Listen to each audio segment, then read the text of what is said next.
Bonjour à tous et merveilleuse année 2021, l'année qui fait du bien et qui marquera, on l'espère, le retour des câlins. Quel plaisir de vous retrouver.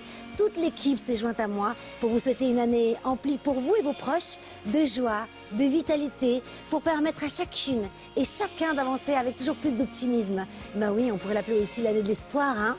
Et pour bien commencer, je vous propose un voyage temporel à travers une thérapie passionnante, de plus en plus plébiscitée et pourtant méconnue, l'hypnose régressive ou l'hypnose qui permet d'explorer nos vies antérieures. Cette thérapie, révolutionnée aux États-Unis par l'hypnothérapeute Dolores Cannon, a fait des adeptes partout dans le monde et en France. Marie-Louise Penchèvre est sa porte-parole officielle. Et je suis heureuse de l'accueillir sur le plateau. Alors bienvenue dans le MAC qui fait du bien.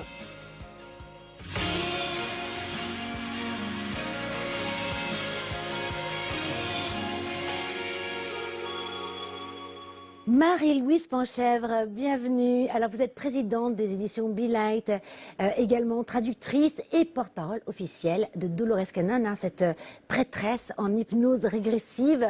Alors c'est une technique qui nous permettrait de plonger dans nos vies antérieures afin de se libérer dans cette vie-ci de certaines blessures, de certains schémas. Vous allez tout nous raconter. Les 3 vagues volontaires et la nouvelle terre, c'est peut-être le livre à retenir de Dolores Cannon, parmi tant d'autres. Il est abordable et pourtant, quand même, ça vole haut, vous allez voir, accrochez-vous, mais ça va être passionnant. Merci d'être avec nous. Enchantée, avec grand plaisir. Et bien sûr, François Pomès qui est avec nous plus que jamais en 2021. Alors, je vous aimais en 2020 et je vous aime encore plus en 2021. Merci. Alors, vos résolutions? Bien continuer, oui, j'en ai une, continuer mon voyage vers votre planète, Karine, et vous rejoindre à un moment donné. Vous savez que j'espère toujours, j'ai dit, c'est l'année d'espoir. Et j'aime voyager. On passe tout de suite à l'invité qui fait du bien, c'est vous, Marie-Louise Penchèvre. Bonjour Karine.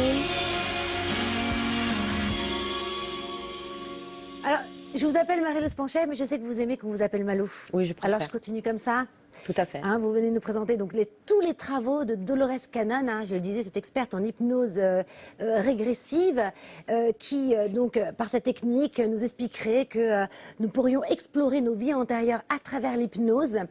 Les 3 vagues volontaires et la nouvelle terre, c'est quand même un livre qui n'a jamais été autant d'actualité qu'en ce moment, vu la nouvelle période qu'on peut appeler aujourd'hui, et que beaucoup de gens appellent le nouveau monde. On va vous entendre dans quelques instants, mais avant cela, François. Alors, on a souvent abordé dans l'émission l'hypnose ericksonienne, notamment avec Valérie Romanoff, notre experte qui fait partie d'ailleurs de l'équipe qui fait du bien. Peu de l'hypnose régressive. Alors, est-ce que la science fait la différence entre l'hypnose régressive et ericksonienne? Alors absolument, moi aussi je peux vous appeler Malou. Tout à fait. Bon, parfait, ça va nous aider pendant l'émission. Effectivement, on en a beaucoup parlé. L'hypnose dont on parle et celle qu'on connaît depuis 2 siècles, c'est vraiment cet état modifié de conscience. Ça n'a pas toujours été le cas. Alors ça, c'est une hypnose qui est documentée, scientifiquement connue, utilisée dans le milieu médical. On en a beaucoup parlé, y compris avec Valérie Romanoff. Il faut savoir qu'au XVIIIe siècle, l'hypnose, c'était plutôt l'hypnose mesmérienne, issue de Mesmer, le magnétiseur. Donc c'était l'hypnose à grand spectacle. Mais, depuis 1960, c'est à Milton Erickson, le fameux psychiatre, c'est à Milton Erickson qu'on doit les lettres de noblesse de l'hypnose, puisqu'il, lui, il a ramené l'hypnose à des valeurs plus psychanalytiques. Et c'est à ce moment-là que la science, le médical, s'est intéressé à l'hypnose et a commencé à la documenter, cette hypnose-là. Alors, comme vous le disiez, on a très peu parlé de l'hypnose régressive. C'est une hypnose un petit peu plus jeune qui, pour l'instant, n'a pas encore bénéficié d'études scientifiques. Il faudra la documenter davantage. Mais en quelques mots, la différence avec l'hypnose ericksonienne, c'est qu'on va plonger dans des vies antérieures, dans des souvenirs antérieurs. Alors, quand je parle de souvenirs antérieurs, ça peut remonter à la semaine dernière, mais aussi à des millénaires, voire des souvenirs acquis sur une autre planète. Oui, j'adore, moi. C'est super. Voilà. C'est absolument super. Alors, il n'y a pas, comme je disais, d'études scientifiques. Les seules études scientifiques que j'ai trouvées concernent, alors c'est un petit peu différent, mais celles liées aux faux souvenirs.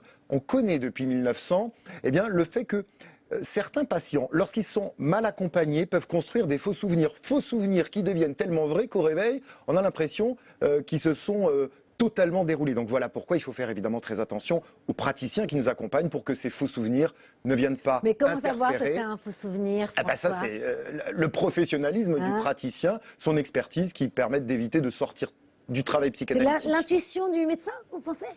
Du praticien, pas l'intuition, mais son expérience, qui D'accord. évite d'alimenter les faux souvenirs et surtout de faire croire ensuite aux patients que ces faux souvenirs sont une Vous l'avez réalité. déjà testé? L'hypnose ericksonienne, oui, mais pas encore l'hypnose Et régressive. vous aimeriez ou pas? Ah, mais moi, Est-ce oui. que vous allez vous prêter au jeu? Attendez, moi, je suis contre la fossilisation de l'esprit, donc je suis complètement ouvert, comme la plupart des scientifiques, à toutes ces expériences pour ensuite en valider ou pas l'efficacité. Ben, c'est pour ça qu'on vous aime, hein, c'est que vous avez l'esprit large et ouvert. Et non fossile. Et non fossile, j'aime beaucoup votre expression. Pardon. Merci François. Est-ce que vous voulez, Malou, rajouter quelque chose sur ce que vient de dire François sur l'hypnose régressive? Alors, l'hypnose régressive, en fait, existe, comme vous l'avez dit, donc depuis les années 60, mais régressive, comme vous l'avez dit aussi, c'est dans cette vie, jusque dans, je dirais, les moindres détails, jusqu'à la grossesse de la mère, etc. Et puis sinon, oui, on peut aller en effet très très loin. Et alors, quand vous avez parlé de vie sur d'autres planètes, alors c'est tout à fait le truc de Dolores Cannon, parce que plus elle avançait dans son travail au fil des années, et plus elle rencontrait de gens qui avaient vécu justement des expériences sur d'autres planètes, et des fois vraiment des expériences dont on ne pourrait même pas se l'imaginer, dans des formes qui ne sont même pas humaines, enfin, vraiment incroyables. Oui, oui, ça va loin dans les écrits de Dolores Cannon. Je vous invite à les lire, mais c'est passionnant parce Ça me que fascine. soit on y croit, ou soit on le prend comme un conte, et c'est quand même formidable et thérapeutique. Absolument. Alors, est-ce que Dolores Cannon parlait de l'hypnose ericksonienne? Est-ce qu'elle a comparé l'hypnose régressive avec celle d'Erickson? C'est intéressant de savoir. Et est-ce qu'elle trouvait que d'ailleurs c'était mieux? Oui. Alors en fait, elle a commencé par l'hypnose ericksonienne parce D'accord. que donc c'est son mari qui s'est formé à cette hypnose. Et en réalité, quand ils ont découvert, on va dire, l'hypnose régressive, c'était pas fait exprès. Ils avaient l'habitude de travailler avec une amie et voisine, donc en méthode ericksonienne, pour l'aider à, notamment, je crois, à soigner des problèmes de poids. Et un jour, elle a basculé dans une autre vie et ils étaient les premiers surpris, en fait. Donc à cette époque-là, elle travaillait avec Johnny, son Oui. mari. Pas l'idée, hein. Son mari. Voilà. C'est vrai Précise. que quand on entend oui, Oui, c'est quand vrai. on entend Johnny. Vous voulez dire Johnny Cannon. Alors, Dolores Cannon est décédée donc en 2014. Donc, elle signe à travers ce livre l'achèvement de son œuvre. C'est vraiment le recueil de tous ses travaux, de tout son éveil. Comme je disais, ça va quand même assez loin. Alors, avant d'y venir tout doucement, comment Dolores Cannon en est venue à croire à la réincarnation? Parce qu'on est bien d'accord que pour croire en la réincarnation, en l'hypnose régressive, il faut croire qu'on ait eu plusieurs vies, que l'âme perdure. Oui, tout à fait. Alors, je peux dire d'abord, en tout cas, qu'au départ, elle n'y croyait pas. Parce qu'elle avait eu une éducation religieuse, chrétienne, classique, où on ne parle pas de réincarnation. Mais Dolores Cannon était quelqu'un d'extrêmement curieux. Et donc, elle a toujours laissé ouverte la porte à toutes les possibilités. Et elle a, au fil, je dirais, des séances, d'avoir accumulé des milliers de sujets, parce que c'est comme ça qu'on appelle très souvent les clients, eh bien, elle s'est dit, c'est pas possible, tous me disent la même chose, donc forcément, il y a une réalité là-dessous. Et je pense qu'elle était tout à fait convaincue que cette réincarnation était réelle. Vraiment, même si je ne peux pas dire qu'on ait des preuves, d'autres en ont cherché. Alors, donc le principe, on va rappeler quand même le principe de l'hypnose régressive, c'est pas en allant explorer les vies antérieures, si j'ai bien compris, eh bien on verrait certaines blessures qu'on n'aurait pas encore guéries dans cette vie-ci. Et le fait de le voir, finalement, ça pourrait nous soulager et même annihiler certaines blessures. Alors, avant d'en parler ensemble, comment savoir que nos blessures viennent d'une vie antérieure et pas de cette vie-ci? Est-ce que vous avez un exemple à nous donner d'ailleurs? En fait, les deux sont possibles. Les D'accord. blessures peuvent venir de cette vie actuelle, mais elles peuvent être dues à ce qu'on s'est infligé ou ce qu'on a subi dans une vie ou plusieurs vies précédentes. D'accord. Voilà. Donc ça résonne. Voilà, ça résonne. C'est ça. Vous avez un exemple, il me semble qu'il y a un- Voilà. Alors j'ai plusieurs exemples, mais là je vais utiliser vraiment cet exemple, et c'est pas par Dolores Cannon, mais c'est un ami, David, qui est auteur d'un livre qu'on a sorti récemment, donc chez Bilight Éditions. Et il a raconté, il a découvert ça par on va dire une réminiscence spontanée, de découvrir une vie précédente. Donc il fait une séance d'hypnose régressive et à ce moment-là il a un éveil, c'est ça? Réminiscence. C'était même pas pendant une séance d'hypnose, c'est plus ça lui est venu, mais comme une vision ou quelque chose qui vient d'un seul coup. Et il s'est revu dans la peau d'un Indien Lakota. Et il revivait en fait la bataille qu'on a appelée le massacre de Wounded Knee, qui s'est déroulé le 29 décembre 1890 dans le Dakota du Sud, où l'armée américaine a tué entre 150 et 300 Amérindiens de la tribu donc des Lakota Minikuju, tribu dont David est le descendant par son arrière-grand-père. Et donc il a cette, je dirais, cette mémoire en lui. Et il ne comprenait pas pourquoi chaque année, à la même date, cette date fatidique, il avait une douleur dans le dos. Incroyable. Et donc dans cette vision, il a vu cette scène se dérouler, ce massacre se dérouler, et lui-même a été victime d'une balle dans le dos. Donc il a été tué pendant qu'il essayait de s'enfuir. Et donc en fait, c'est une Dans mémoire. sa vie antérieure. C'est ça, dans sa vie antérieure. Il Voilà. était indien, en fait. Voilà. Et actuellement, dans cette vie actuelle, à chaque date anniversaire, en fait, son dos le faisait souffrir à cet endroit, comme pour lui rappeler, en fait, ce souvenir lointain de quelqu'un d'autre qui était lui aussi. Parce que, Et donc, alors, le fait d'avoir vu justement cette blessure dans une vie antérieure, quand il était indien, oui, est-ce que ça soulageait sa blessure? Parce que c'est ça, c'est une thérapie. c'est une thérapie.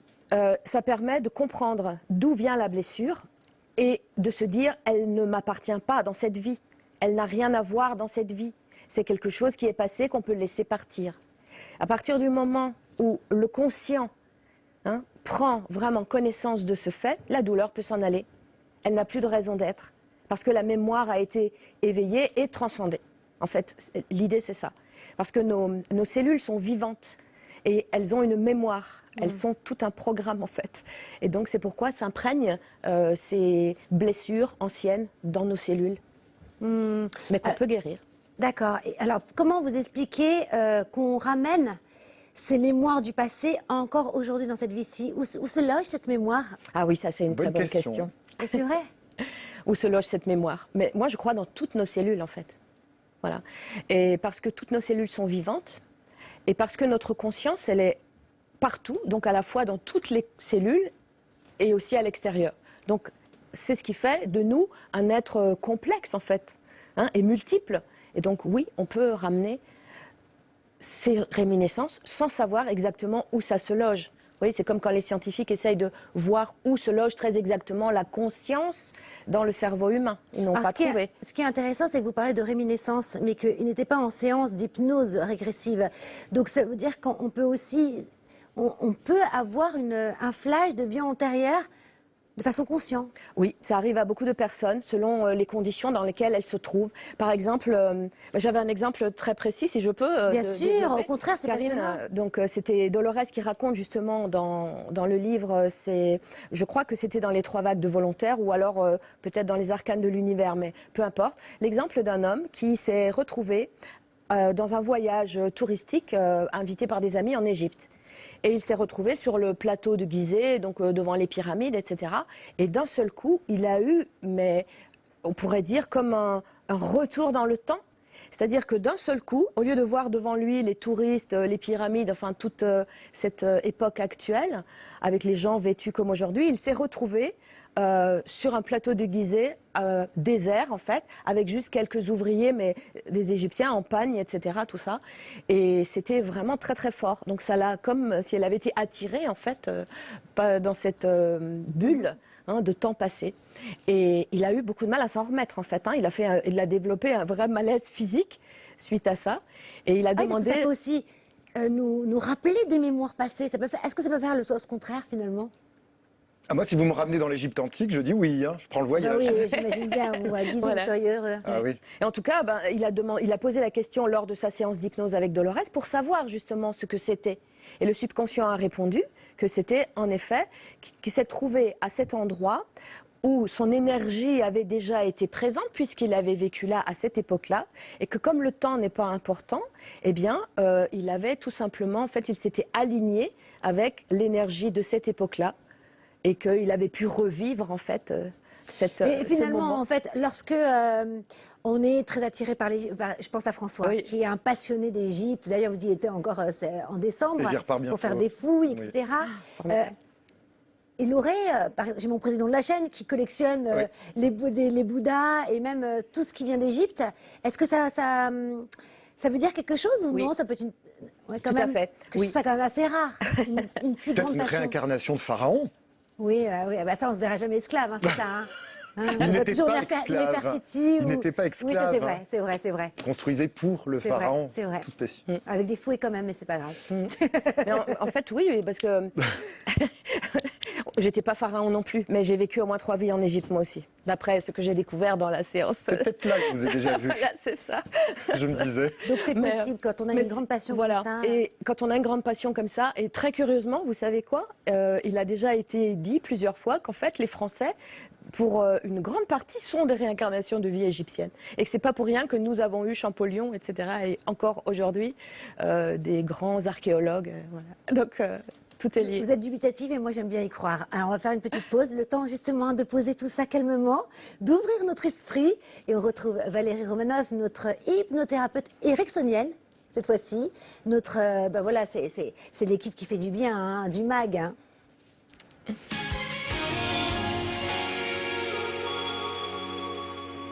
Si vous avez une émotion qui vous dérange et que vous n'arrivez pas à penser à autre chose, voici une technique très simple pour reprendre le contrôle tout en douceur.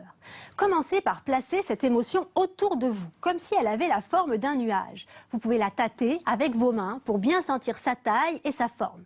Ensuite, demandez-vous si cette émotion vous est utile. Si oui, gardez-la. Sinon, sortez de ce nuage et soufflez dessus pour qu'il s'en aille.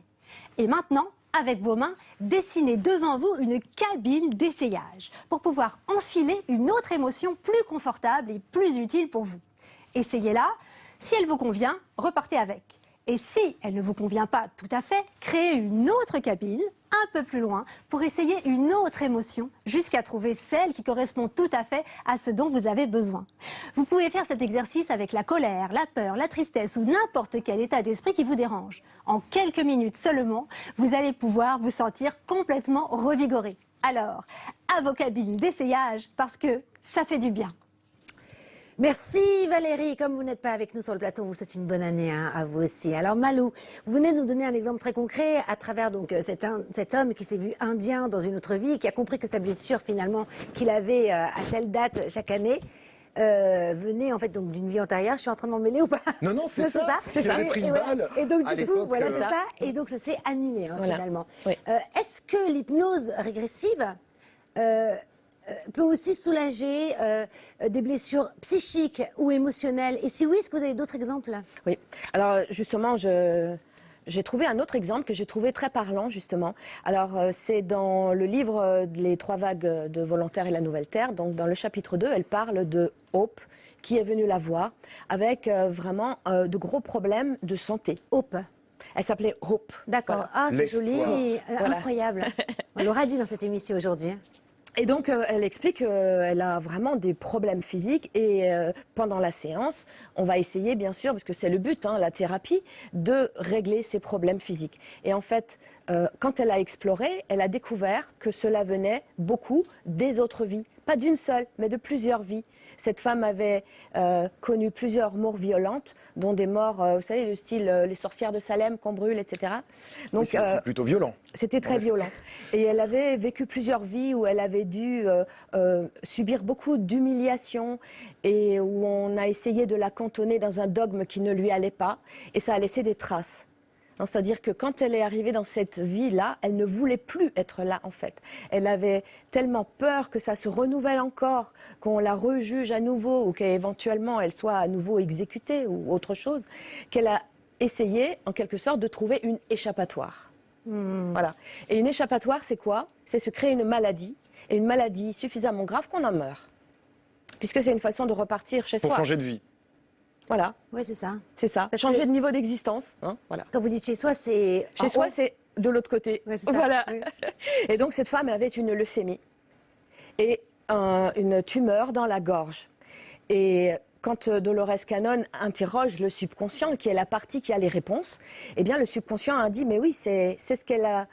Elle s'est créée ça à cause de la situation dans laquelle elle se trouve, qu'elle n'a pas envie de rester ici et qu'elle a très peur. Elle a accumulé beaucoup de peur, d'où la tumeur dans la gorge.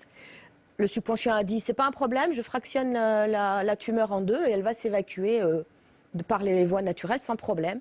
Et la leucémie, le subconscient a accepté de soigner la leucémie. Elle a dit, maintenant qu'elle a compris, elle n'en a plus besoin donc on peut la supprimer. Et Dolores a dit que tout ce qu'elle a remarqué pendant que le subconscient soignait la personne, c'était un soubresaut, un spasme dans le corps. C'est intéressant parce que finalement, peu importe la thérapie, lorsqu'on réalise, on retire une illusion, une incroyance en quelque chose, on se libère et ça libère notre esprit et donc le corps. C'est ça. Et C'est donc ça. on ne rentre plus dans les mêmes schémas, les mêmes cycles.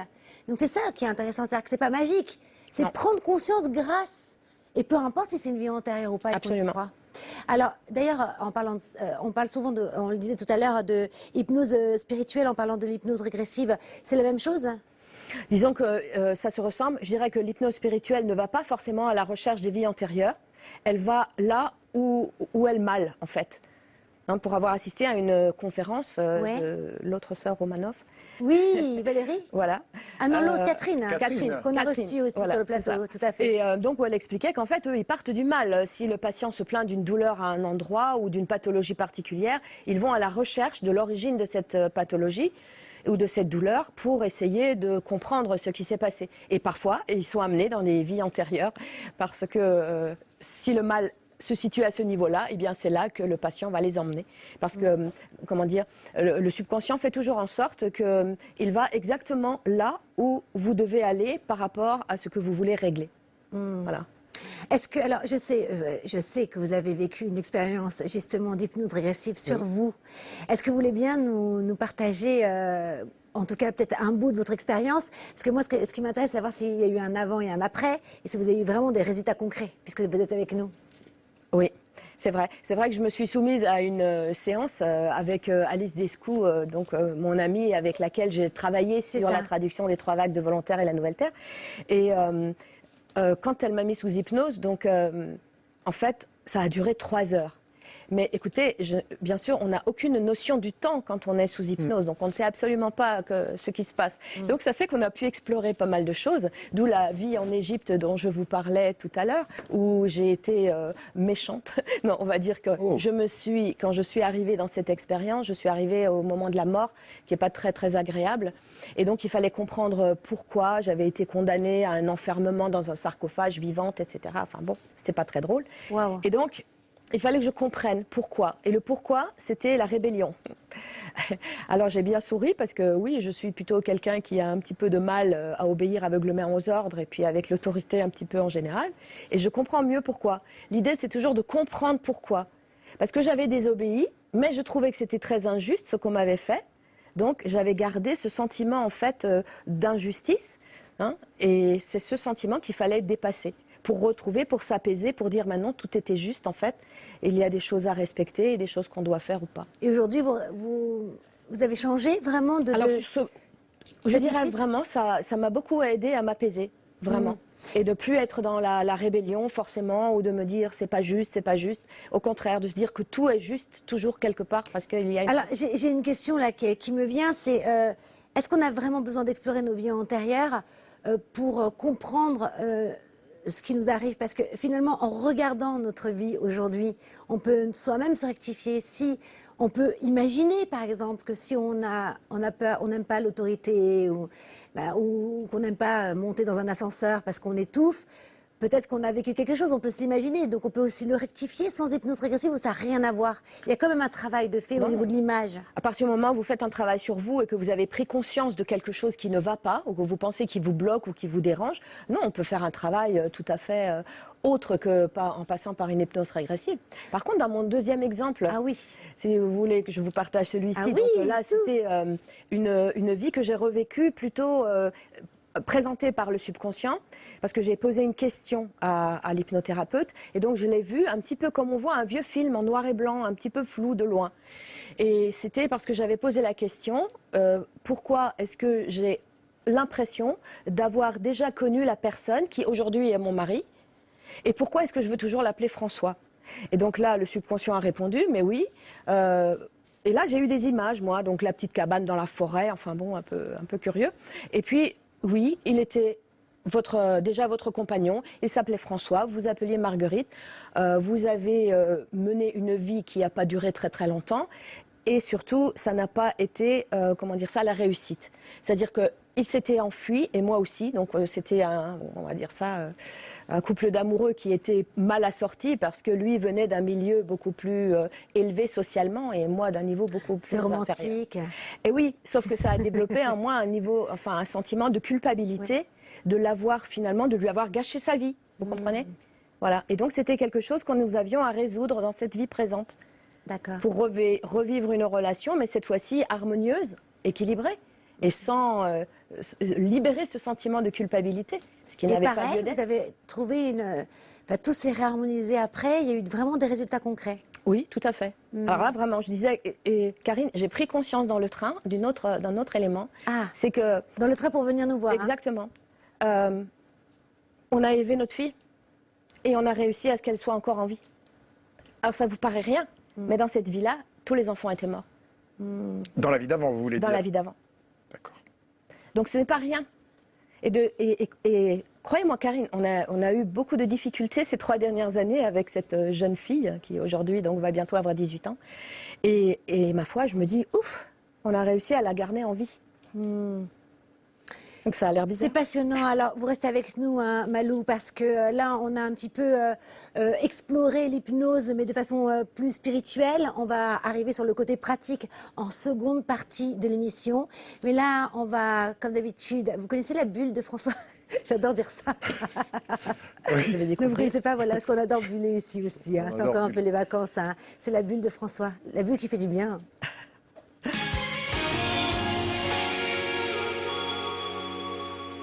François, aujourd'hui, des questions d'humilité face à la nature, c'est ça? Oui. Moi aussi, je vis dans des bulles, comme Karine. On bien. a chacun notre bulle et parfois elle se retrouve dans cette rubrique, la bulle qui fait du C'est bien. vrai. Oui, il faut garder notre humilité Et face à d'ailleurs, la je nature. fais une petite parenthèse, peut-être qu'on a été amis dans une autre vie pour qu'on se retrouve comme ça à chaque fois sur les plateaux de télé. Peut-être mari et femme, etc.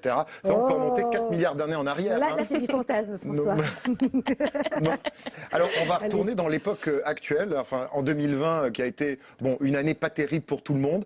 Heureusement, puisqu'on est optimiste ici, elle a été cette année 2020 plutôt bonne pour les scientifiques et notamment pour les scientifiques qui cherchent à découvrir de nouvelles espèces. Et en 2020, on a découvert encore, comme les années précédentes, 2 nouvelles espèces dans la faune qui nous entoure, ce qui nous laisse penser quoi? Qu'en fait, on ne connaît pas encore bien la nature et c'est pour ça qu'il faut la préserver. Elle a encore tant de choses à nous apprendre. De nouvelles espèces, il y en a des centaines, des milliers même encore à découvrir. Là, je vais vous en présenter 3. On va leur souhaiter bienvenue en 2021 parce qu'on vient juste de les découvrir. La première, c'est un serpent. Alors, c'est pas n'importe quel serpent. Il s'appelle Acalinus zugorum.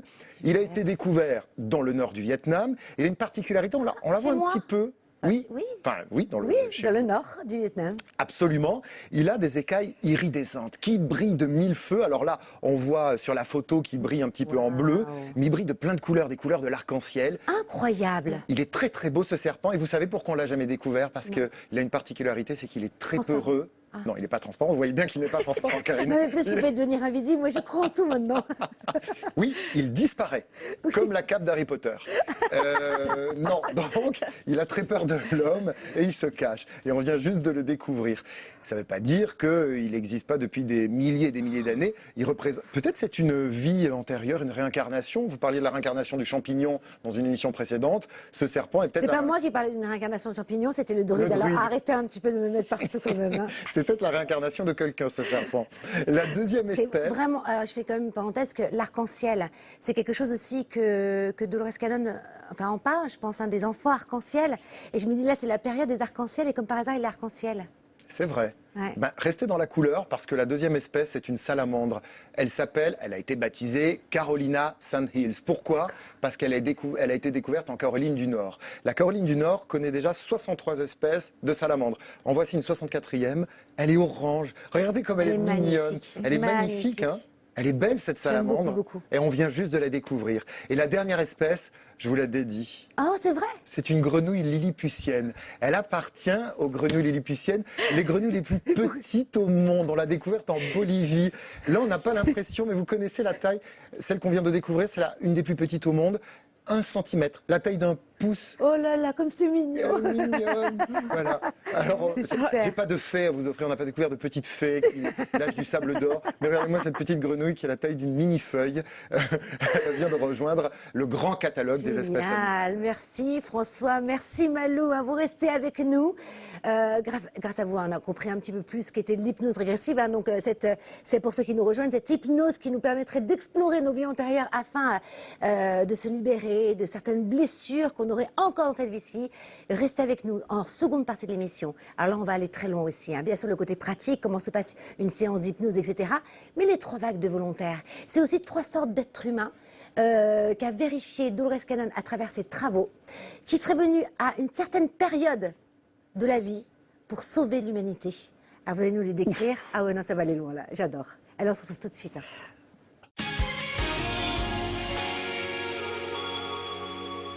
Bienvenue dans la seconde partie du MAC qui fait du bien. Merci si vous nous rejoignez et puis encore bonne année. Hein. Dans la première partie de l'émission, nous avons compris les bienfaits de l'hypnose régressive grâce à notre invitée du jour, Marie-Louise Panchèvre, qu'on surnomme plutôt Malou ici, et qui nous a expliqué les travaux mondialement connus et récompensés de Dolores Cannon, grande prêtresse de l'hypnose régressive, et notamment de son ouvrage, parmi tant d'autres, hein, Les 3 vagues de volontaires et la nouvelle terre. Alors nous allons tout de suite saisir les clés pour réussir cette expérience à notre échelle et prendre conscience de notre mémoire temporelle. Mais avant cela, on commence avec une chronique que vous aimez beaucoup, c'est celle de François. Alors, vous allez prendre enfin, si vous avez envie, je suis en train de donner un ordre, moi. Prenez un stylo, si vous le voulez, avec un papier. Et puis, on lance le Scientitest, le test de personnalité.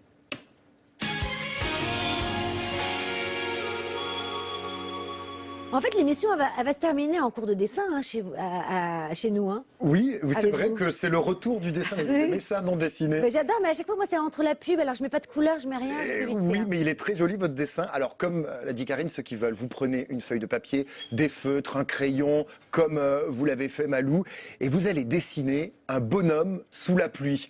C'est bien simple, ce test s'appelle le test du bonhomme sous la pluie. C'est un test qui date des années 70, qui est utilisé par les psychologues, encore même parfois chez les enfants et un peu chez les adultes. Je vous en dresse une version un peu amusante, mais qui est tout à fait réelle parce qu'elle permet de mesurer à la fois notre niveau de satisfaction, notre degré d'anxiété, savoir si on est bien dans le monde dans lequel nous sommes, enfin comment on s'y développe. C'est un test de personnalité. Et pourquoi c'est intéressant le dessin? Parce que dans le dessin, on va projeter des choses. Et dans ce petit bonhomme sous la pluie que vous êtes en train de dessiner, de finir, c'est pas la qualité du dessin qui compte, c'est vraiment ce que vous allez y mettre. Heureusement, ouf, j'ai envie de dire. Eh bien, détrompez-vous. Je vais vous montrer le dessin de Karine. Regardez. Vite fait, hein. Il est monochrome, mais il est beau ce dessin. Alors, il y a le soleil, il y a même un petit oiseau, et il y a votre coiffure naturelle, Karine. Oui, et puis c'est vrai qu'il y a la pluie, donc ça gonfle. Voilà. Et ce que vous avez dessiné juste ici, là, c'est un arc-en-ciel. J'ai pas eu le temps de mettre les couleurs, mais c'est un arc-en-ciel. Bah oui, parce qu'il y a du soleil et la pluie. Et puis en dessous, bien sûr, la pluie arrose des fleurs qui sont très contentes et qui s'épanouissent. Bon, eh bien, juste à Voilà. côté, on a le dessin de Malou. En qui est couleur, bien aussi. très bien. Il est en couleur parce que vous avez eu... Ah oui, le parapluie, j'ai même pas pensé au Pas parapluie. plus de c'est un élément important de Ah, l'analyse mince, de ce dessin. Vous n'avez pas eu plus de temps, mais vous avez peut-être eu plus de feutres que Voilà. je vous ai donné pour faire plus de couleurs. C'est ça. Alors l'analyse de ce dessin est assez simple. On va Très mignon. considérer d'abord la position du dessin, l'orientation du dessin dans la feuille. Alors, soit le dessin est un petit peu vers la droite, comme le dessin de Malou, soit il est plutôt au centre. Alors, vous voyez, hop, voilà, on a les deux dessins face à face, et là, c'est bien, oui. on en a un peu plus vers la droite, un peu plus Incroyable, au centre. ouais. Pourquoi c'est important? Alors, quand vous avez le Les dessin vers la pièges. droite, vous êtes quelqu'un qui est tourné vers l'avenir, mais surtout, vous avez besoin de comprendre l'avenir, vous avez besoin de vous tourner vers cet avenir parce que vous avez besoin d'avoir des étapes face à vous pour construire. C'est bien, vous êtes quelqu'un de constructif, vous aimez tout ça, et vous avez une confiance en l'avenir. Quand vous dessinez plutôt Génial. au centre, eh bien vous êtes ancré dans le présent. Ça veut dire que d'abord le présent, là aujourd'hui, il vous satisfait. Vous êtes bien, vous êtes de mieux en mieux, et vous savourez ce présent avant d'aller vers l'avenir. Peut-être que dans 6 mois, vous auriez dessiné le dessin un peu plus vers la droite. En revanche, si le dessin est un peu vers la gauche, voire carrément à gauche de Peut-être la que vous feuille, pouvez encore montrer les dessins. Oui, voilà, comme ça Voilà. les gens voient. là, vous avez un dessin, on le voit ici, un petit peu vers la droite. Celui de Karine, il est carrément au centre. hein. Si vous le dessinez un peu trop vers la gauche, J'ai eu peur que vous me disiez que je suis égocentrique. pas du tout. L'influence du passé dans votre quotidien, dans votre personnalité est peut-être trop présente. Oublier le passé, parfois, ça aide Ah à oui, construire intéressant. un meilleur présent. On va regarder aussi le parapluie. Alors vous, Karine, vous n'avez pas dessiné le parapluie. En revanche, et c'est là qu'il faut interpréter le dessin, vous avez des cheveux. Et ces cheveux, ils sont très présents, ils servent de parapluie. Quand il n'y a pas de parapluie du tout, ni de cheveux, ce sont peut-être des personnes qui manquent de ressources, hein, pour faire face aux problèmes que vous rencontrez certainement aujourd'hui. Quand il y a un parapluie de taille normale, c'est le cas de votre dessin, C'est ou de fort, cheveux bravo Malou. et de cheveux assez importants pour remplacer le parapluie, c'est que vous êtes bien dans les repères qui vous protègent aujourd'hui. Vous sentez que vous avez une protection suffisante, que vous êtes armé pour faire face aux problèmes. En revanche, si le parapluie est trop grand, vous pouvez imaginer que tout vous protège et ça peut vous valoir des tours à un moment donné. Parce que le parapluie, à un moment donné, il disparaît, hein. Ne faites pas trop confiance à vos armes intérieures. Exactement, au parapluie. On va aussi regarder l'orientation du bonhomme. Est-ce que le bonhomme est de face? Oui. Alors là, c'est le cas des deux dessins. Là, Oui, vous avez regarde, des je trouve qu'il dessins. regarde un petit peu vers l'avenir, celui de Malou. Allez, il regarde vers Non, l'avenir. c'est pas Malou. Mais Je sais pas, en tout cas, il regarde pas. quand il est de face, ce bonhomme, Mais il est là en face. Comment vous encore, voulez qu'on fasse comme ça? vous pouvez dessiner un de petit profil. bonhomme qui est de profil. Ça, voilà. Quand il est de profil, Oui, c'est vrai. vous avez besoin de changer d'air, vous avez besoin de changer de vie, vous avez besoin soit d'aller vers l'avenir, soit de prendre les meilleures choses du passé pour les reconstruire aujourd'hui. Quand vous êtes de face, comme les deux bonhommes que je viens de vous montrer, là aussi, vous êtes bien, le présent vous satisfait et vous êtes prêt à faire face à tout problème. Et enfin, dernier élément important, la taille du dessin.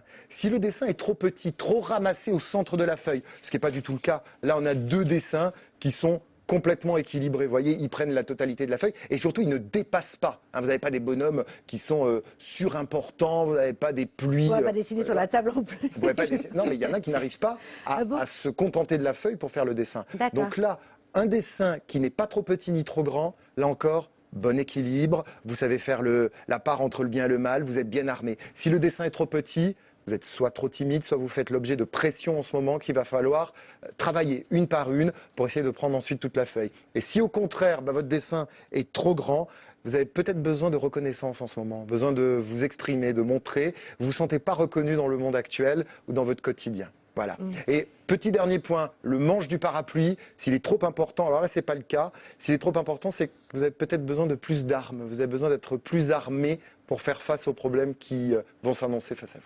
Toujours aussi passionnant, hein. Merci beaucoup François.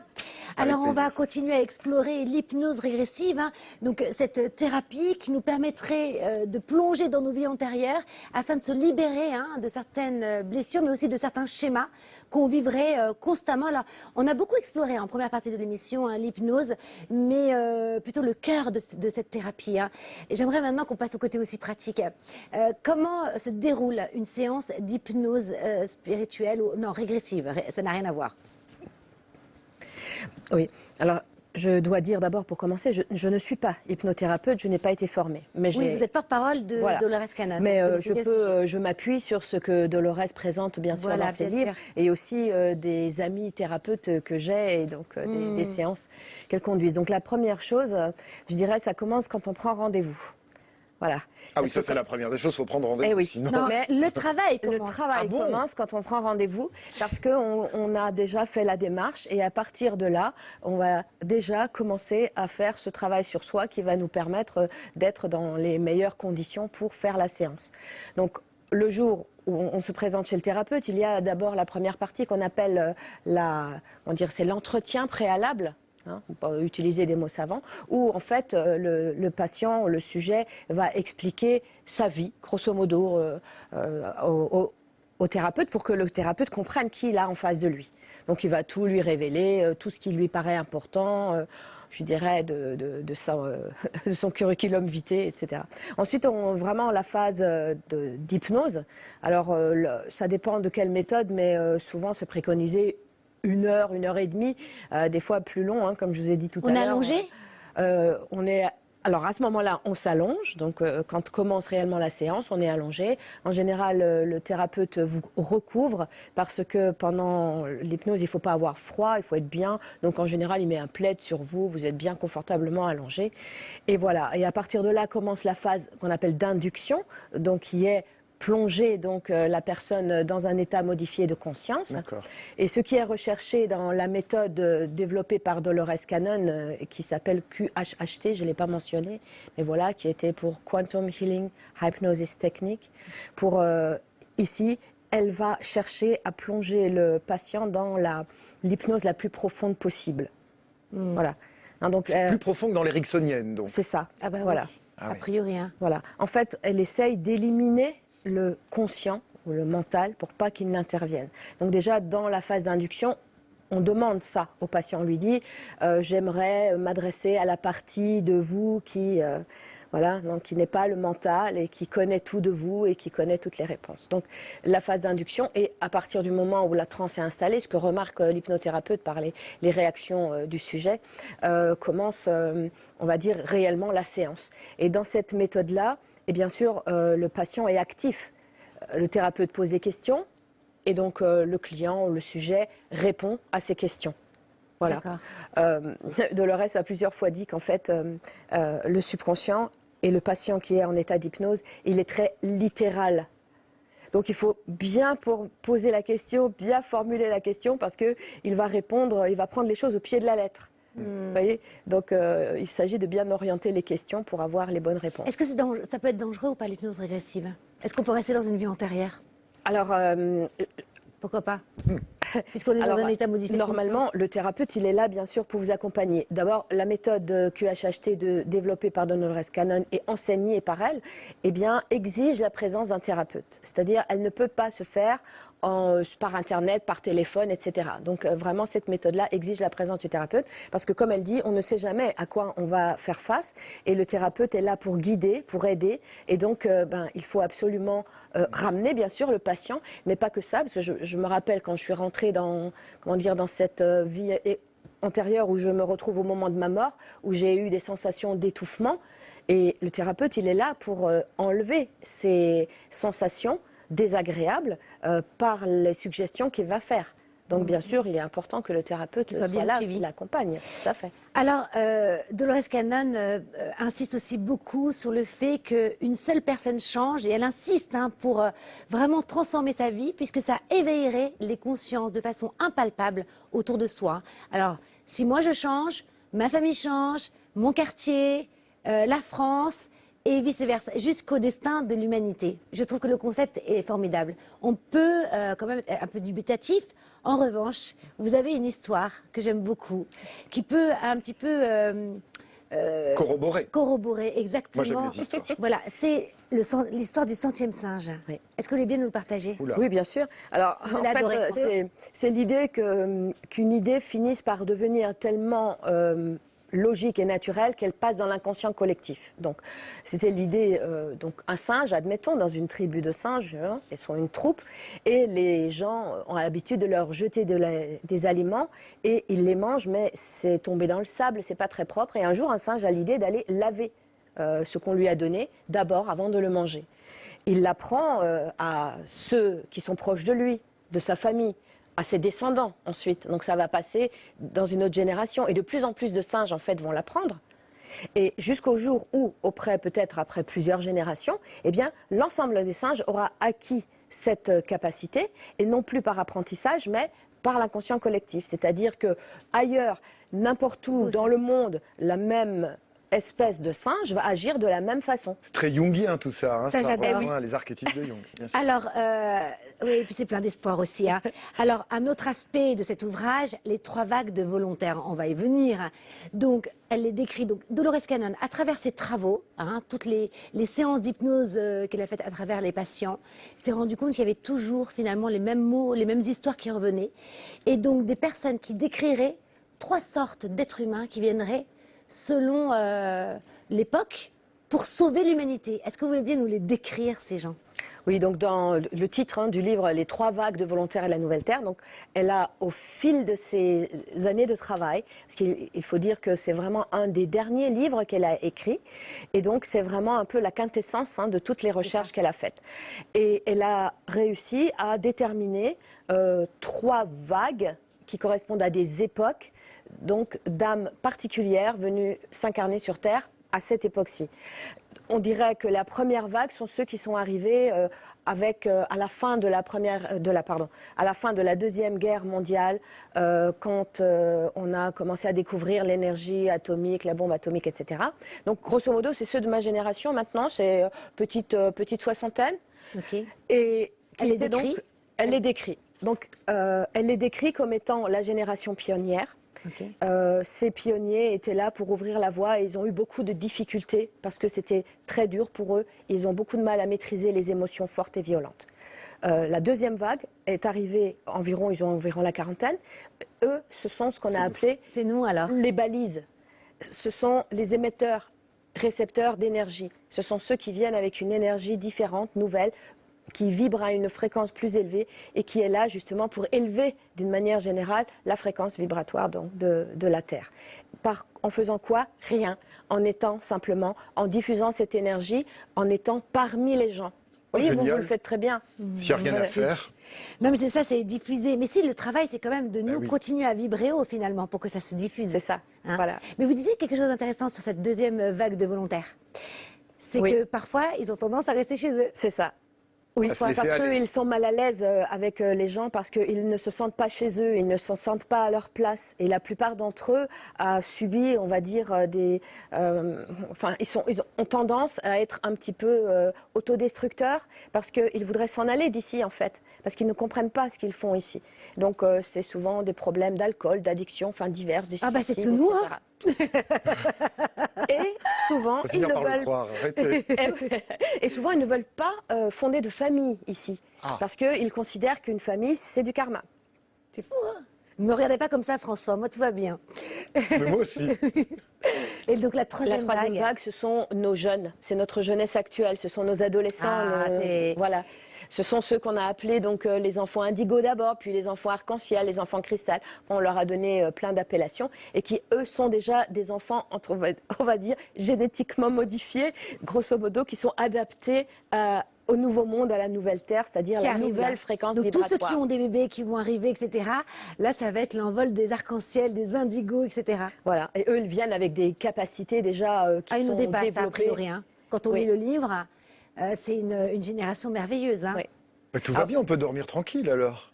Oui, Non? oui et non. Ah non. Mais Ah bah non, il faut être dans l'action. Ah oui, dans l'action, Oui. mais si on continue comme ça, oui. Mais non, mais il faut quand même se dire qu'on a tous un rôle à jouer. C'est ça, c'est ce que dit Dolores oui, Cannon. oui. Hein. Mais en même temps, François, elle disait, Dolores, qu'il y a à peu près 1,5 million de ces enfants dans le monde qui ont été diagnostiqués comme ayant un syndrome de TDAH, etc.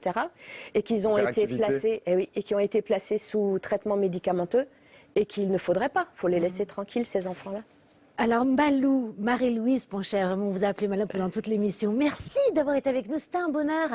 Alors, je rappelle, votre livre, Les 3 vagues de volontaires et la nouvelle terre, c'est vous qui l'avez traduit, qui avez même, tous les travaux, tous les livres de Dolores Cannon sont dans vos éditions. Merci d'avoir été avec nous, c'était passionnant. François, vous restez avec nous. Oui. Puisqu'il est temps, vous savez, c'est les dernières minutes qui font du bien, puisque tout est bien, qui fait du bien. Voilà, il va falloir que c'est un nouveau jingle, c'est pour ça. Et il va falloir que ça arrive dans ma tête, jusqu'au cerveau. Allez-y.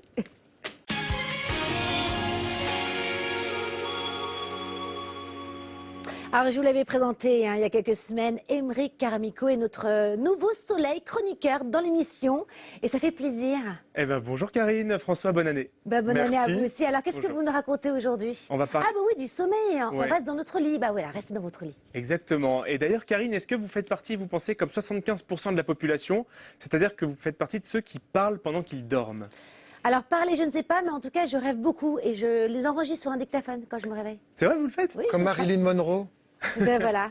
Eh Et bien, je dors aussi avec que du parfum, uniquement, et rien d'autre. uniquement. Bon, alors sachez que ça a un nom, ça s'appelle la somniloquie, mais c'est très dur de savoir si on en est atteint. sauf si votre voisin d'oreiller le matin vous lance un regard suspicieux et là vous avez très envie de savoir ce que vous avez dit. Il y a une solution pour ça, c'est une application qui s'appelle Sleep Recorder. Très facile à utiliser, regardez. Vous allez vous coucher, vous passez votre téléphone en mode avion pour éviter les ondes, Ouais. vous lancez l'application, vous dormez et au réveil, suspense, 2 surprises. La première, c'est que vous allez savoir combien de fois vous vous êtes réveillé. C'est quand même intéressant. Génial. Mais encore Génial. plus intéressant, c'est que vous allez pouvoir lire les enregistrements de tout ce que vous avez prononcé pendant la nuit.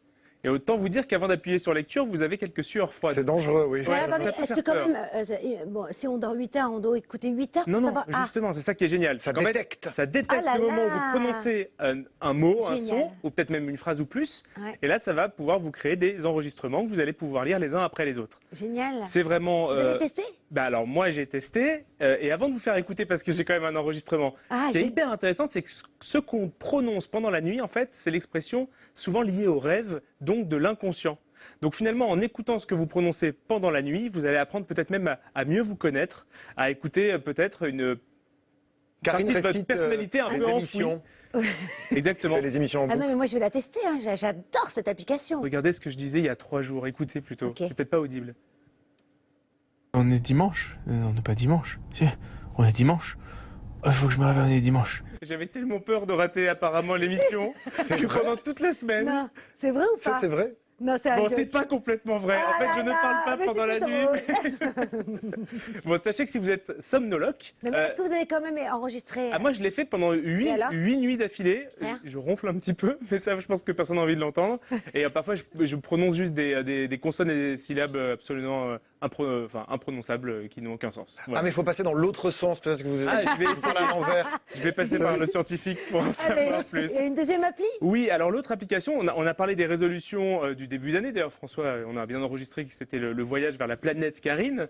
Et, moi, je vais aller encore un cran au-dessus, c'est qu'on va pas parler des résolutions de l'année, mais des résolutions de la vie. Vous savez, c'est la fameuse bucket list, toutes ces choses que vous espérez accomplir pendant votre existence. Ouais. Donc c'est une application qui va vous permettre de pouvoir, qui s'appelle Wild Up déjà, et qui va vous permettre de constituer en fait votre liste d'objectifs. Et si vous n'avez pas d'idées, parce que ça arrive, vous allez pouvoir vous inspirer des idées des autres. Regardez, j'ai Super. créé ma propre liste, donc vous allez voir quelques exemples de ce que j'ai enregistré pour moi. Vous voyez, moi j'aimerais dormir à la belle étoile, bon ça je l'ai fait. Oh, le romantique. J'aimerais faire un semi-marathon, je ne l'ai pas encore fait. Porter un kilt, Porter un Émeric. kit. Ah oui. On m'a toujours dit que ça m'irait très bien, mais c'est à faire, c'est Eh, à faire. Prochaine émission, vous en portez un. Alors peut-être ça pas la serait prochaine, drôle. mais celle d'après. D'accord. Vous êtes sauvés, les caméras sont ici, elles sont pas sur la table. Est-ce que vous avez des choses que vous aimeriez ajouter dans votre bucket list, des Ah choses oui. et que vous n'avez donc pas encore accomplies? C'est ça qui est intéressant. Oui, et je voulais le faire en 2020. On n'a pas pu avec justement tout ce qui s'est passé. C'est un saut en parachute. Je vais vous expliquer pourquoi. Parce que je suis sûre que c'est thérapeutique et que c'est encore plus du lâcher prise.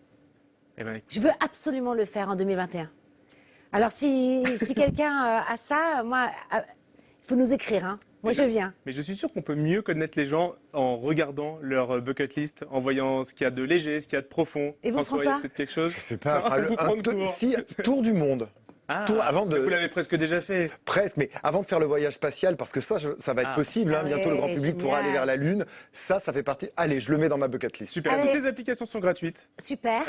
et j'aurai l'occasion de vous en présenter de temps en temps. Ah bah oui, bah on vous revoit la Génial. semaine prochaine. Allez, on termine, parce que là, ça y est, hein, c'est la fin de l'émission. On termine avec ce petit rituel, la petite phrase qui fait du bien. Allez, Emmerich. C'est ma première. Voilà.